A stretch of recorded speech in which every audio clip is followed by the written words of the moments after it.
Now we're going to be shifting gears a little bit and giving some perspectives from Japanese person's perspective. We have our marketing team and we also have a designer presenting. So let's see, Aoi and Ayaka-san, are you both ready?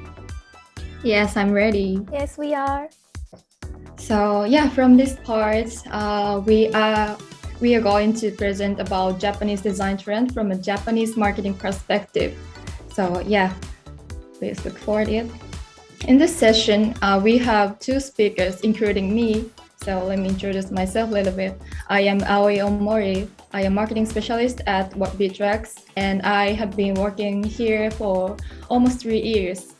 And I always have been helping the client who are willing to expand their business into Japanese market. Yeah. So I know my name is really bit difficult to pronounce with English pronunciation, but it would be great if you call me Aoi. Yeah.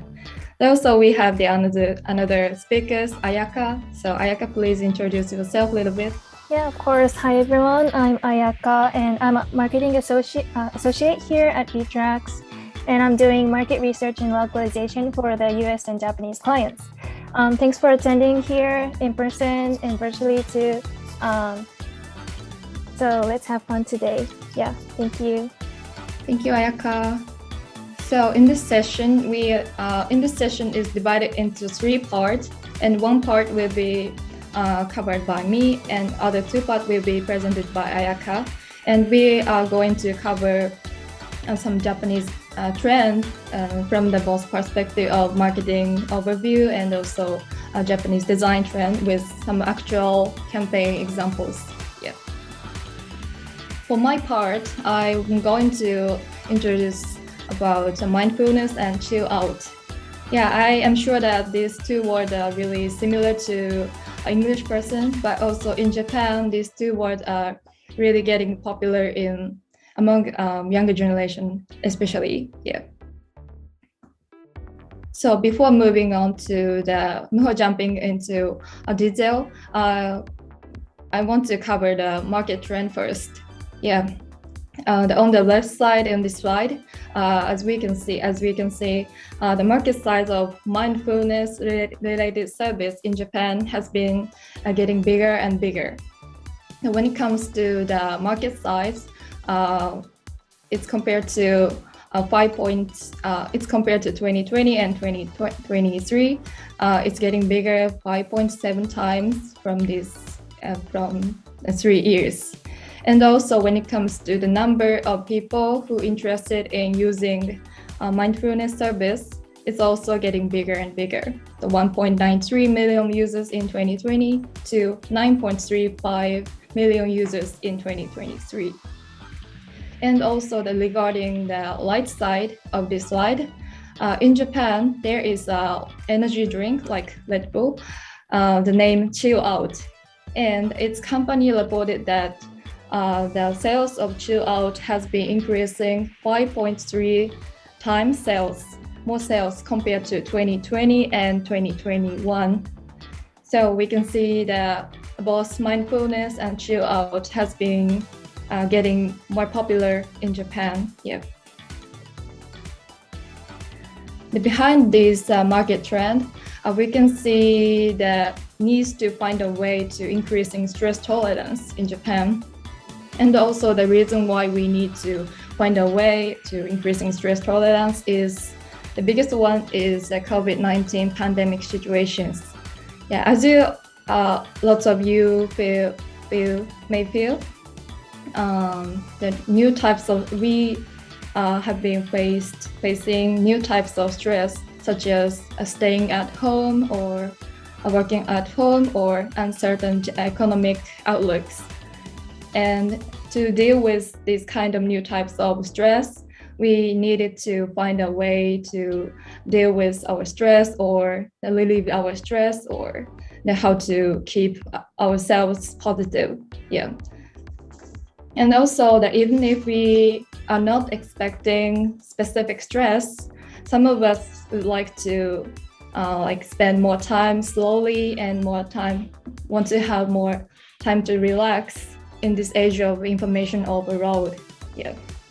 So for these reasons, the mindfulness and chill out are becoming increasingly strong trend in Japan. Also, it can be said that many people are willing to spend more money or many time on mindfulness or chill out related service as a time or as a place to relax. Yeah. So from this slide, I want to introduce some design tendency or design trend that we can see in some campaigns or some marketing campaigns. Yeah. And this is an example of mindfulness service. Yeah. I'm putting some images on the right side of this slide, and as you can see, these are what we can see from these images is they has mild and gentle images and impressions.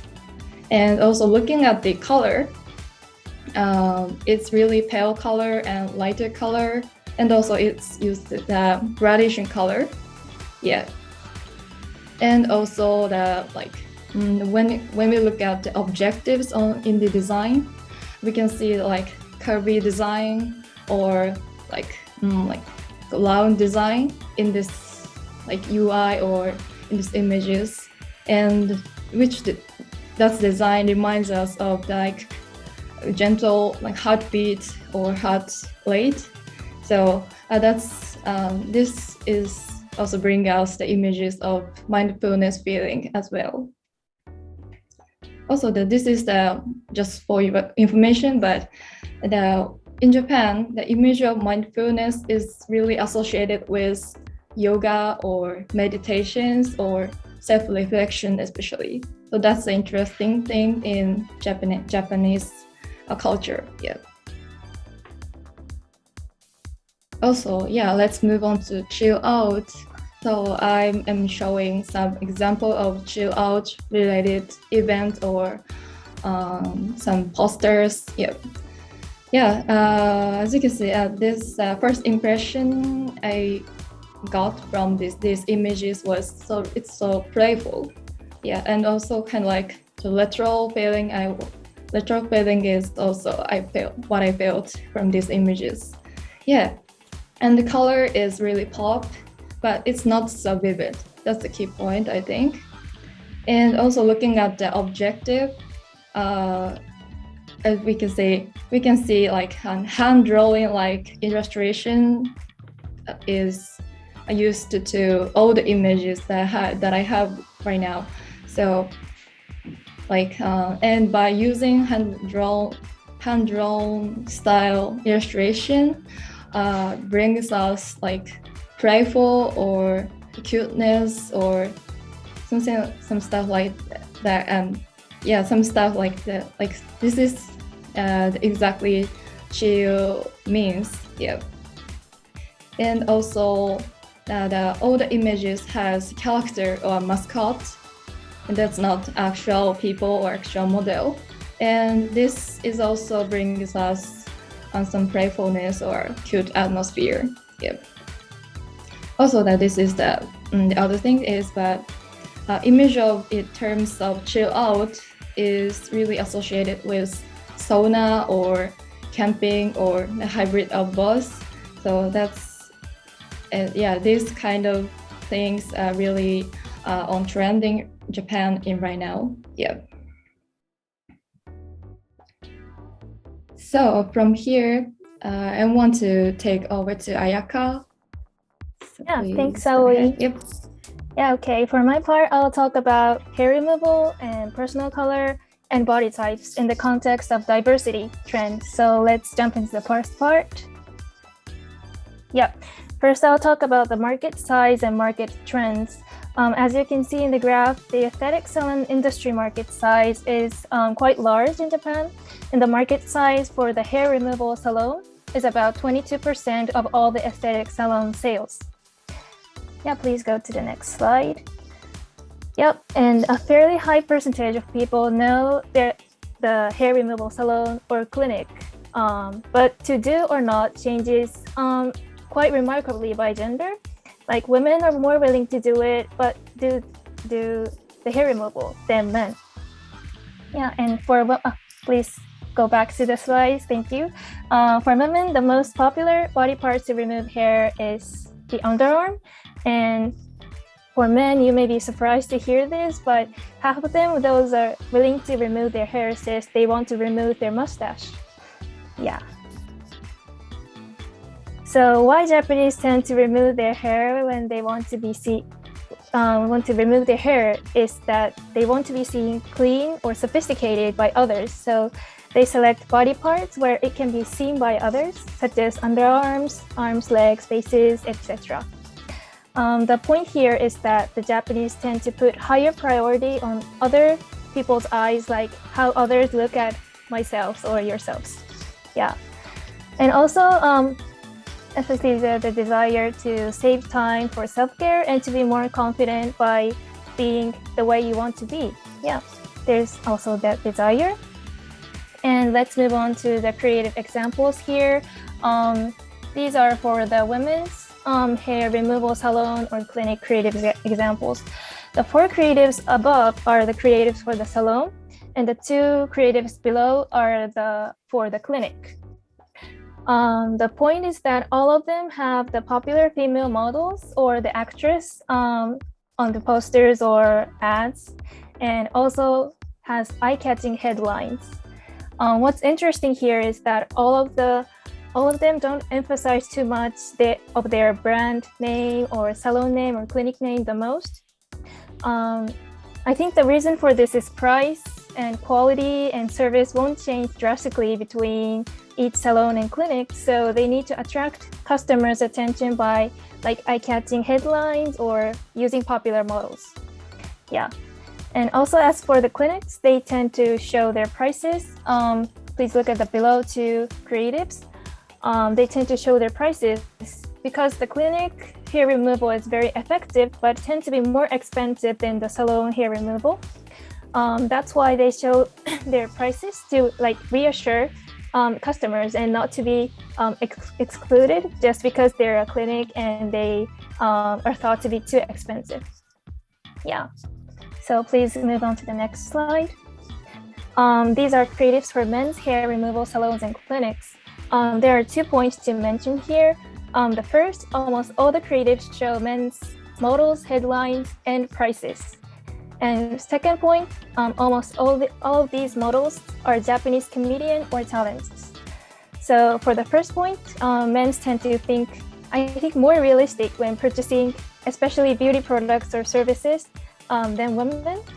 Like in my opinion, more women won't resist to spending much money on beauty products or beauty aesthetic salons, services, etc. than men. So they showcase their price first to make customers think more realistically using that. And for the second point, the first step, like showing comedians or talent as a model, is to make it easier for men to take the first step to do hair removal.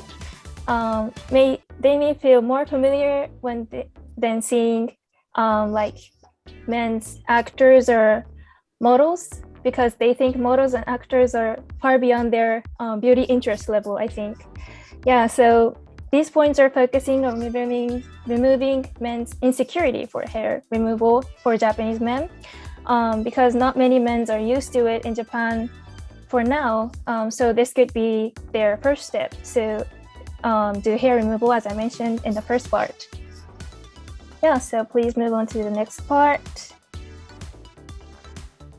So let me move on to the personal color and body types trends. You may know, but some of you may not, so let me explain it to you first.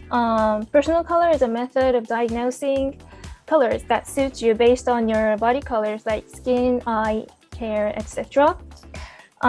In Japan, we divide into 4 types of personal colors, as you can see in the left image. And for the body types, I found out that the 4 body types theory is more famous in America, but as I researched, but in Japan, we divide into 3 body types, and this is much more popular. These are originally born in America and Europe, but we Japanese also started to think highly of it as we began to dye our hair in various colors, and many color makeup appeared and many types of fashions appeared. Yeah, so let's move on to the next part. Let me explain how this is trending. Regarding the graph on the right, the number of searches are growing remarkably since around 2016. And as of 2021, a survey conducted for more than 300 women shows that awareness of each word and concept is quite high in rate. Yes. Please go to the next slide. Yeah, thanks. The reason why this is trending in Japan is like people want to theoretically know what looks good on them and enjoy being more fashionable. Today, like Google search for the words women fashion or word makeup in Japanese returns like hundreds of millions of results immediately. And furthermore, the world is flooded with many informations, not only on search engines, but also on social medias, YouTube, TV, magazines, and much more, as you know. Yeah, so in today's world, there are almost infinite numbers of fashion and makeup ways, so it is difficult to decide which fits us more or like what we will not regret buying. Yeah, please move on to the next one. Thank you. So for the personal color trends, there are 2 points to mention here. First, these creatives often use this illustration for creatives. Second, paint watercolor like coloring and gradation color is often used to describe the personal color. For the first point, illustrations can show the characteristics of each personal colors clearly, and also for face photos side by side in a photograph can seem a little intimidating, but not if they're illustrated. Yeah. And for the second point, I think this paint color or gradation colors are the representation of the kind of message like be yourself, be your color, or something like that. So this water-like color represents the feeling that you can paint your own color and love your individuality. Yeah, and let's move on to the next part. Oh, so the body type creatives, I put the 5 creatives on the right side. So for the body type trends, there are 2 points to mention also. And first, it often uses illustration for creatives too. I think this is the same reason as personal color. Like images that illustration can show the characteristic of each body types more clearly than like just photos. And second, there are many informations on one image. As you see on the 2 about photos on the right, the left one explains the coordinate which fits to each body types, and the right one explains each body type's characteristics. We can know all the infos are on the one image, and it's very suited to like Twitters and Instagrams and other social medias where we can't describe a lot by text, or users skip reading description and mainly watch images. Yeah. So please go on to the next. And so me and Aoi went through all the Japanese design trends from a Japanese marketing perspective. So please, if you have any interest for the Beatrix, please scan this QR code to jumps to beatrix.com homepage. So thank you for listening, and let's move on to the next and listen to what our UX designer and researcher have to say. Thank you, everyone. Thank you, everyone. Thank you. And I've been keeping track. We have some good questions coming through. I think people have been directly messaging me. So stay tuned. Mari, I'm going to replace the spotlight and showcase you. Are you ready? Yes. Let me share my screen.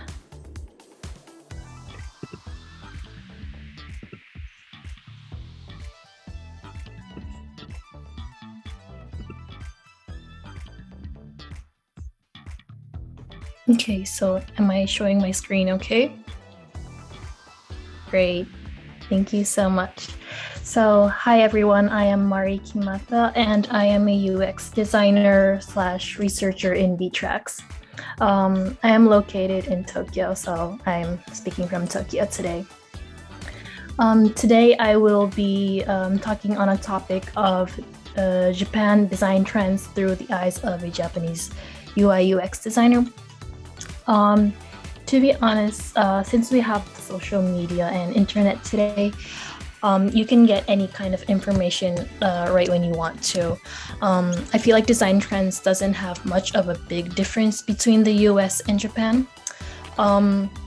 Of course, the styles are different, but as a trend, a lot of things are similar. However, there are some trends that are uniquely Japanese, so I will introduce some of them here today. I will be introducing three. Oh, sorry, I forgot to turn the slide. But yes, this is my profile. And yeah, I will be introducing three trends today. The first one is color gradation. Color gradation is a design that is used in so many industries, and it is a big trend. You can find gradations in all kinds of designs, such as like websites, banners, packaging. I would say like in any kind of graphic. It is not a very new trend that has been popular very recently, but it is becoming more and more popular, and I feel like I see it more often than before. Using multiple colors has the effect of making people cheerful rather than just using one color. It is said that since COVID has been going on for quite a while, people like feeling more depressed. People tend to like bright colors. Even for fashion, I see a lot of bright colors at shops, and it actually does make me happy. So I think it is true that bright colors make you happy. So I have the impression that even for gradation colors, bright, cheerful colors are used more often rather than like dark, plain tones. I think gradation is a design we see in US as well. But the color tones are a bit different between the US and Japan. Japanese people tend to prefer like vague colors, like colors that are not too flashy. So gradations are often like light pastels and like that are easy on our eyes.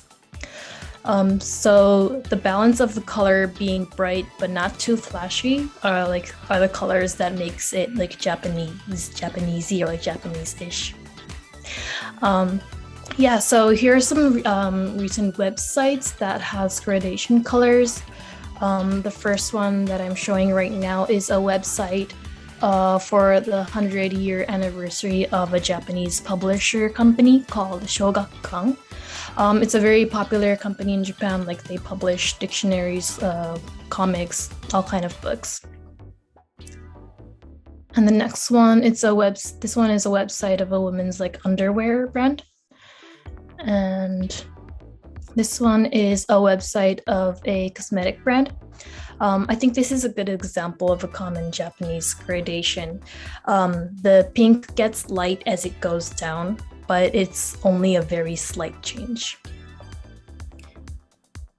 And yeah, here are some other examples. The one on the top is a official website for a dating app. On the bottom left, this one is Tokyo University's engineering lab website. And on the bottom right, it is a website for a company that supports startups. So as you can see, like gradation is used in a very wide range of industries. And this website is a staffing agency. For this design, it is also related to the next trend I will be talking about. And so this design has a more like a three-dimensional look than the ones that I previously showed. And yeah, so moving on to the next trend is the 3D, three-dimensional look. This is a trend that I think will become more popular. Some three-dimensional designs can also be like expressed using only the shades of colors. So it can be said that this trend comes from the color gradation trend. This is a website of a hair straightener product.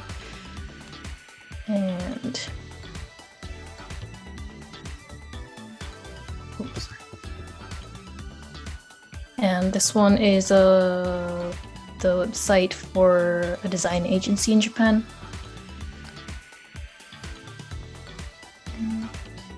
Yes, let me introduce a website that has been a little bit of a hot topic in Japan recently. This is a cosmetics company campaign landing page for this year's Mother's Day. So the flower visual moves as you scroll the page. Since this design is not using the shades of colors, it looks like a flat graphic when it's not moving. But they use this space very effectively, and it looks very three-dimensional. These color objects are the flowers are, each of them are modeled with a tool called Blender. So what is Blender? Maybe some of you may have heard of it before, or I know there are a lot of designers here today, so some of you may have used it before, but just to explain a little bit about this tool, Blender is a free open source 3D computer graphics software, and you can create like animated films, visual effects, 3D printed models, or like motion graphics. So you can create pretty much anything in 3D. Since it is free and available with any kind of OS, there are more and more users who try to create 3D arts. And in the newer version, you can also change the language to Japanese. So that is also one of the reasons why the numbers of users are increasing in Japan as well. While many design tools are intuitive and like simple to use these days, Blender is more complicated. And so it is a bit difficult to be able to master the tool, and it requires an amount of work to apply it into the website. But there are a lot of tutorials on YouTube, and YouTube, they have auto translation, so the video doesn't have to be Japanese to understand.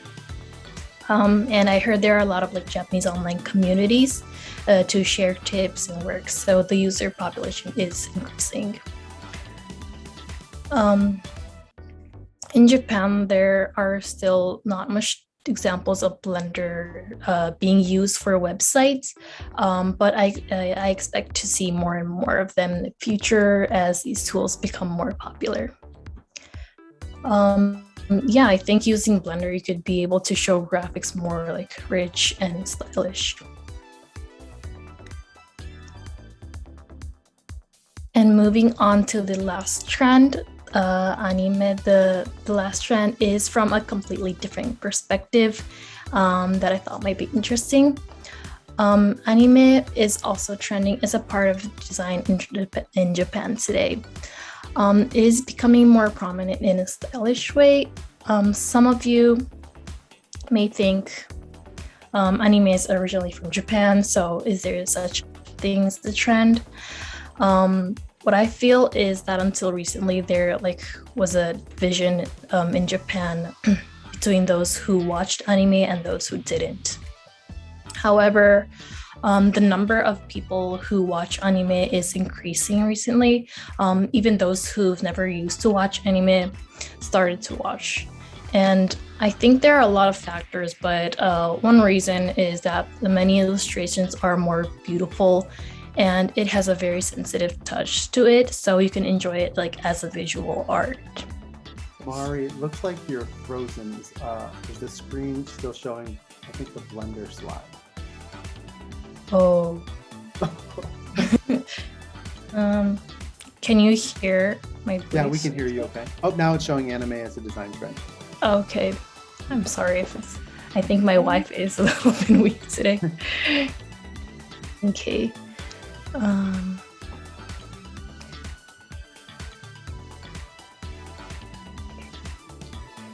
So this beautiful taste is incorporated into many designs.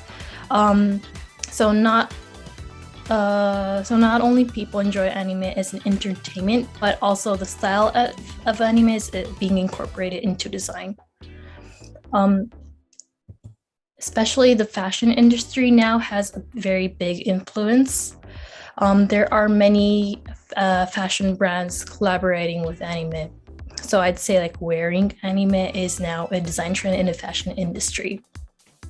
And it is very interesting that those brands are all very high-end, like luxury brands. And anime Demon Slayer has become very popular in a wide range of ages. Some of you may have watched the anime or movie before. This year, Demon Slayer collaborated with the brand Ground Y, which is one of the famous Japanese designers Yohji Yamamoto's brand. The brand Ground Y designs creates clothes based on the concept of genderless and ageless.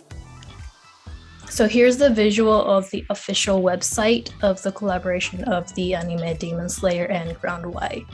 And as you can see, it's like designed very stylishly.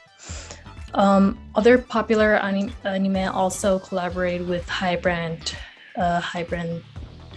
and for example, the ever popular Ghibli anime Spirited Away, they collaborated with the brand Loewe.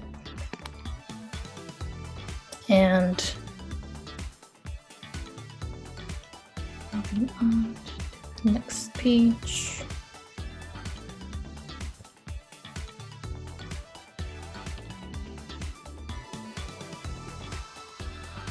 So Jujutsu Kaisen, I believe it's the same title in English too, but collaborated with Dolce & Gabbana. What we have here in common is that all of these collaborations are all like presented very stylish without distracting the brand image. And as you can see from Dolce & Gabbana's website, they put a lot of work in their graphics. Until this trend happened, designers tend to avoid creating too much graphics to put together with the illustration because they thought it would distract the illustration itself. But the current trend is to like use the fonts and colors like in a fashionable way to make. Oh, did my Keep going, Mari. I'm actually taking over the screen share just so it shows what exactly you want to show. Oh, there you go. Now you're good. Sorry, thank you so much, John. So yeah, as you can see, they put a lot of work in the graphic for the websites, and the current trend is to use fonts and colors in a fashionable way to make the illustration stand out more. So it is a combination or like a balance of the illustrations and the graphic. The examples I have here are like pretty recent ones, but there are still other designers, brands that have collaborated with other animes. And so you can tell that like the position of anime is changing comparing with a little while ago, and it is like becoming more popular not only in terms of enjoying the episodes, enjoying the stories, but also in terms of enjoying it like visually, like enjoying it in as a fashionable like design or as a part of design. So yeah, that is it from me. Thank you so much for listening. Sorry about my Wi-Fi environment. Not a problem. I'm going to quickly as I can, I'm going to add the spotlights for the speakers, and I know I've seen questions coming through. So here we go. How about Brandon, JC, and Jared? Can you also kind of go sit behind the... There we go. I believe we're looking at everything pretty good. It's not the best use of English for me just now, but all right, here we go. So we have about 15 minutes, and some great questions came through. We'll start with Mari, I guess. We'll go backwards this time. So Mari, you just presented. We had a question come through. It might be basic, but we want a little bit of understanding around how does using Blender, how does that affect the smoothness of a website? Does it affect the loading speed? This is a question probably from a non-designer perspective. I think it would be heavier if you create something like if you put a lot of work in the 3D graphics. So, but I actually haven't used Blender before, but so I can't like tell exactly. But yeah, I think if you put if you try to do things really complicated in Blender, it will be a little bit heavier. Yeah. Okay. Thank you very much. Regarding, and I'll be jumping around a little bit. So for Aoi and Ayaka-san, in your slides, you showed examples where we were seeing people, and then it switched over to illustrations, right? Can you kind of explain the reason for sometimes not using real females, but rather illustrations and vice versa? Yeah, sure. Maybe for the body types and personal colors part, I think that's because a person's face or body types doesn't absolutely like fit each of the personal color types or body types. Like exactly the type this kind of type people won't is not like normal, I think. So there are more divided in Japan, there's more divided personal color types, like she's first yellow base, blah blah blah, but second she's like blue base, blah blah blah, and something like that. That the personal colors or body types are often like blended and not exactly separates to those 4 or 3 types. So I believe that the advertisements are intended to clearly show 4 personal colors or 3 body types by separating the 4 models or 3 models. So that's why the illustration is used to describe these more, I think.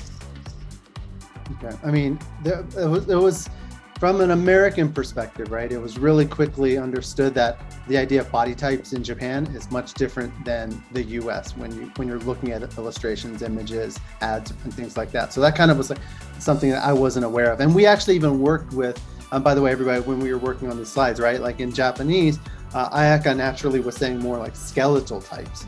And well, in English, it's more, we call it body type. So there was some interesting learnings just internally on our team too, while we were going through some of these slides. Yeah, I was surprised too. Like in Japan, we say like kokkaku shindan, and kokkaku means skeletal in English. So I was very surprised to hear that they, in America, we say body types. And in Japan, we say like kokkaku or skeletal. Yeah, that's the difference I learned by creating these slides. Yeah. And it's a great practice for the team, right? Like one is direct translation and one is localizing the content for the audience or for the consumer. Who's next? Oh, JC and Jared. You guys gave a very different perspective. And so wondering, somebody came up with the question, does this process take longer in the sense for Japanese clients versus US clients, since Japanese clients may look for more perfection? So how does that process look different for US clients? Yeah, I can start that off. So yeah, in my experience, so I've been here for about 1.5 years, and working with, I would say US clients has tend to be a little bit more creative freedom and a little bit more trust. So to give like more of an extreme of like working with a Japanese client that we worked with, there was a little bit more restriction on what we could do. And then through the process, the design and whatever we created, it tends to go through more of a hierarchy, right? So it will sometimes be a little bit longer or more extensive. Mm-hmm. Yeah, and to go off of Jared, I think it also really just depends on the clientele. I think both sides have definitely the same experience. Like one could be longer than the other. So it's usually harder to say Japanese clients prefer more perfection. I think it's just more of the level of quality depends, right? So if the quality is about trying to visualize their vision, then that becomes very hard, right? Because we're listening and we're trying to understand them, but that can be very difficult because that takes a lot of iterations. to create. And then on the other hand, with US clients, we can even have experiences maybe like being handheld, right, through the whole entire project where the client wants it a certain specific way. So I think it really just depends. Awesome. Thank you, gentlemen. Brandon, there's a question around the structure. How well does that structure, how do the types apply to the Japanese branches or offices of US companies? Yeah, so I would say, unfortunately, you may need to adjust to the structure of Japanese way of doing things and the relationships between design agencies, ad agencies, and the client. As a matter of fact, one of our clients, early clients, Expedia, we work for them for localizing their website and develop the expedia.co.jp, Expedia Japan website. We worked for them, I would say 1.5, 2 years after the site got released, but they had to shift the agency to one of the largest ad agencies in Japan because ad agencies dominate the TV commercial markets, meaning that they own the properties and we don't. So if you want to purchase the TV commercial spots, you have no option but to go through ad agencies. So that had happened, and that seems to be the pattern happening all the time in Japan. However, because of this digital ads, internet advertisement on banners and social media, I really hope that landscape will shift towards more like an open, flexible way of doing business in Japan. Okay, thanks. Yeah, and that's one of those questions that there's a lot of different answers, right? So like, depending on who the client is, we've had examples of a lot of different ways that either we've worked with or we've heard stories of how different agencies work. There's a question here that we've gotten a +1, so I'm going to throw this out there quick. It comes from Tejima-san. I'll just read it right off the chat. With the understanding that Japan prefers and expects text-rich design executions, how could we adapt the kind of aesthetics, simplicity and cleanliness that we have in US-derived branding? How can we achieve that ideal balance between the two? Ooh. Where are you asking that to? That's a great question. I was kind of hoping that as I was reading it, that one of you would be like, "I'll take this one." Here, I'll take this one on. So I think with a lot of the nuances that we understand from US branding, it could seem like that US branding is more minimal and Japanese always has a lot of text, but to account for text-heavy designs compared to a US branding, we pretty much have to consider the messaging, right? So if the messaging requires it so that the text can be read and understood better than if there was imagery showing in that sense, then we would add on more text right one after another. So that way it's fluid, it's understood. But with US clients or US branding, it would be harder to have that be done because that would just be an overflow of information for us. And we obviously showed examples of kind of Japan, how Japanese design or branding can be very different from Western branding. But there's also a lot of great examples that show, what we're talking about in terms of simplicity, cleanliness. And some of the brands we've worked with, especially startups, certain consumer goods brands that we've worked with before, they haven't gone the whole way over of making everything super text heavy, right? But before you do that, there's typically a need to do a lot more education, a lot more work to build that brand awareness, right? Because if they don't have brand awareness, the likelihood of the website or the messaging being lighter may not kind of match up. So it also depends on who the target consumer is, right? Like what the expectations are in terms of information. Like if we're talking about an enterprise brand or an enterprise company that's maybe more niche or needs more education on, that may be something that won't follow the simplicity, cleanliness as much. But I saw something else. This is actually a good next follow-up. Are there identifiable identifiable trends in the way the copy is written, created alongside the trends in design. Mari, I'm gonna throw this in your court because I know you've been working on some of these with some of the template creation that our team works on. Yeah, for the copy, I feel like recently like the copies are like more positive since the COVID hit. Like positive, or like be yourself, or like those kind of like respecting to be yourself, or like being unique. I think those kind of copies are very popular right now. It like became more popular in Japan right now. Hey, John, I think that's something Aoi knows very well about. Okay. She did a research along with Ayaka, something called UX writing. We did the comparison between US way of writing and Japanese way of writing. Maybe they can too. Yeah.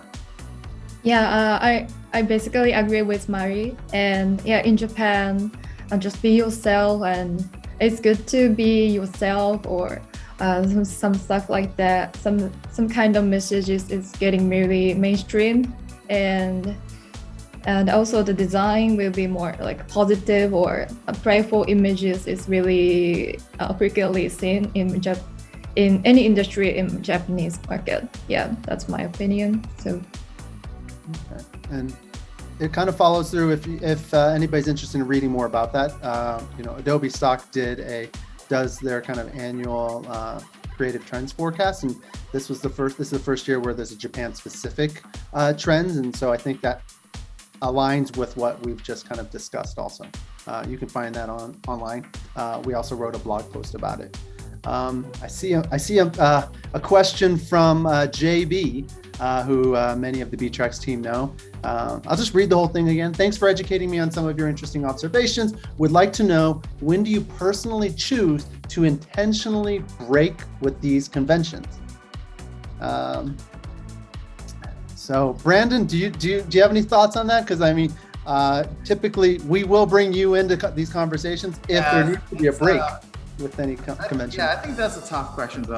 So when we did the research on the copywriting, translation, localization research, we have realized that more or less well-known brands literally translate intentionally, maybe most likely, their English copies into Japanese. The good example was Apple.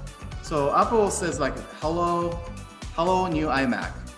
And their Japanese version says, 新しい iMac こんにちは. It sounds so weird, awkward, but I think they intentionally did it to make it look like an Apple, because Apple is not a Japanese company, and that's what they're trying to communicate with the customers. Hey, we are a California company. That's the way we say things here.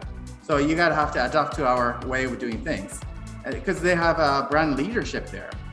Not many companies could do, but if you own the category or the market, maybe you can experiment that. And like same thing goes to Nike's Just Do It. Just Do It translate into Just Do It. They don't translate. All right. Well, we're actually right on time. So I'd just like to thank Mari, Aoi, Ayaka-san, Jared, JC, Brandon, for sharing your insights, sharing your research, your knowledge. Everybody, thanks for joining. We will be recording this, or not recording this, we have recorded this, and we'll be sharing this along with some articles about it. Please feel free to connect with us if you have any questions or thoughts. You can find us on LinkedIn, all the social media channels we're active. And yes, thank you very much. I hope everyone has a great rest of your morning, afternoon, and evening.